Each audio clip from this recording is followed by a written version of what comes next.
Voltei, né, para a gente terminar então esse tema que para muitos é polêmico, que não deveria ser, né? A gente tem que entender que não deveria ser um tema polêmico, né? As bases históricas desse tema são muito bem fundadas, né? A gente tem argumentos irreversíveis, a gente tem fatos comprovando o quão horrível foi a escravidão, né? Então até hoje tem gente dizendo, tratar o negro como um coitado, né?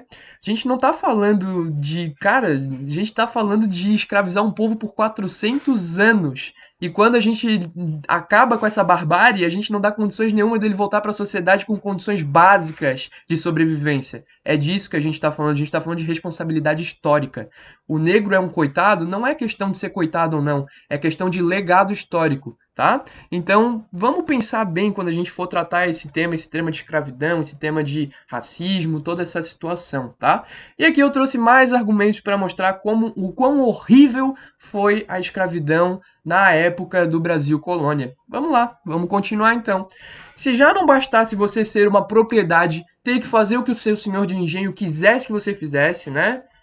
Então, abuso sexual, né, violência física e moral, a gente tem aí, né, toda essa barbárie, tudo que tem de horrível na sociedade, é, todas as, na, tudo que tem de horrível do ser humano, o escravo tinha que passar.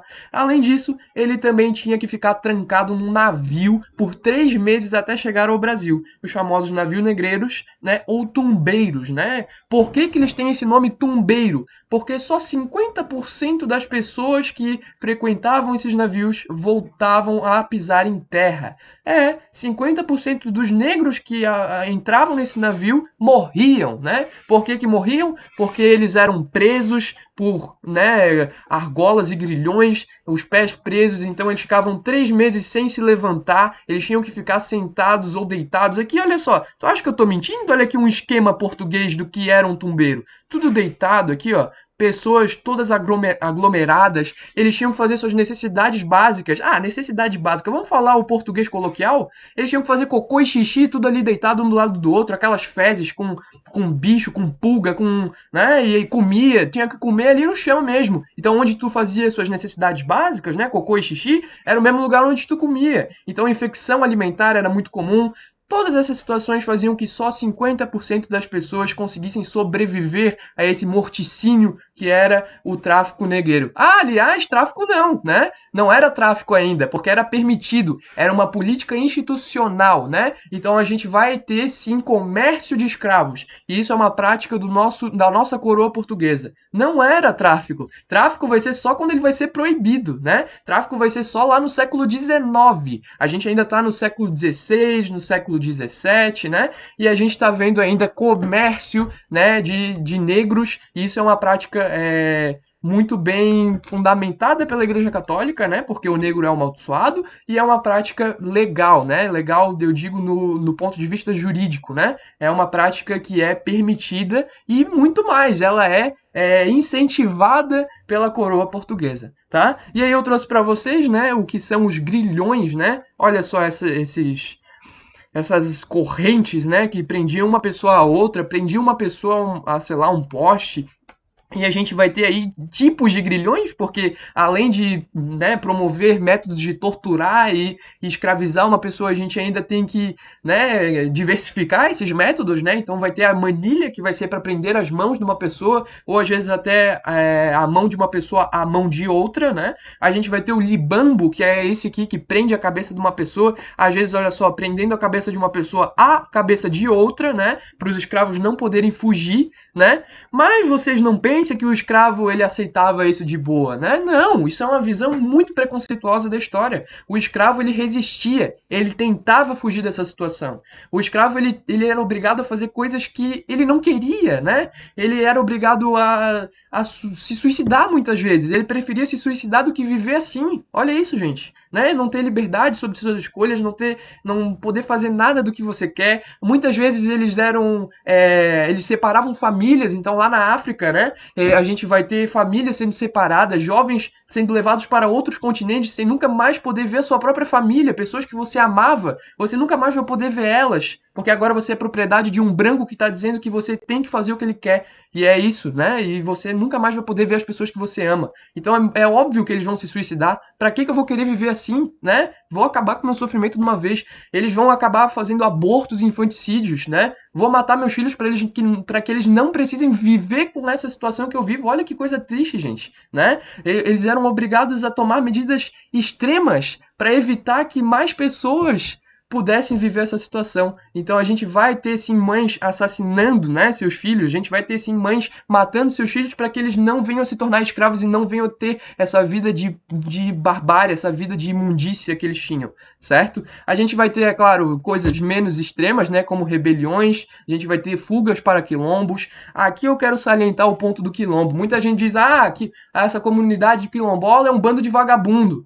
Não é bem assim, cara. Comunidade quilombola se formou nesse momento de escravidão, né? É quase que uma comunidade indígena. São pessoas que fugiram, né? Conseguiram, olha só que loucura, né? Conseguiram se livrar dos grilhões, conseguiram se livrar dos limbambos das manilhas e eles conseguiram então formar comunidades de resistência quilombola, comunidades autônomas e independentes, certo? Eles viviam tentando fugir de uma barbárie. Então, cuidado quando tu vai criticar uma comunidade quilombola. Não são pessoas que têm vida fácil, né? Quero ver se tem muita gente de comunidade quilombola que tem privilégio na sociedade. Não tem privilégio. O que a gente vê hoje é um histórico de reconstrução, né? A gente tem um revisionismo, a gente tem responsabilidade histórica de dar para essas pessoas o mínimo que elas precisam, que é uma terra para poder viver e sobreviver. Então a gente não pode tratar o quilombola, né? Muita gente, indígena tem privilégio, mas indígena tem smartphone.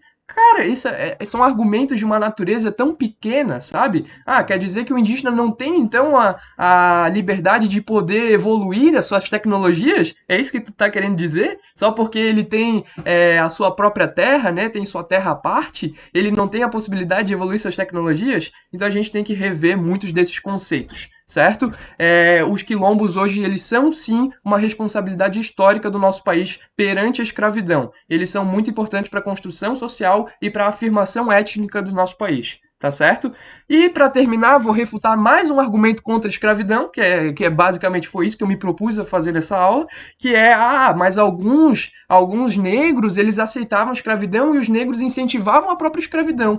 É claro, a gente vê isso sim, mas sabe quem que fez isso acontecer? Os próprios brancos. Então eles pegavam um escravo lá e eles decidiam assim, cara, vamos fazer o seguinte, tu agora vai assumir um posto de liderança, né? Tu vai assumir um posto de mais prestígio do que os outros escravos.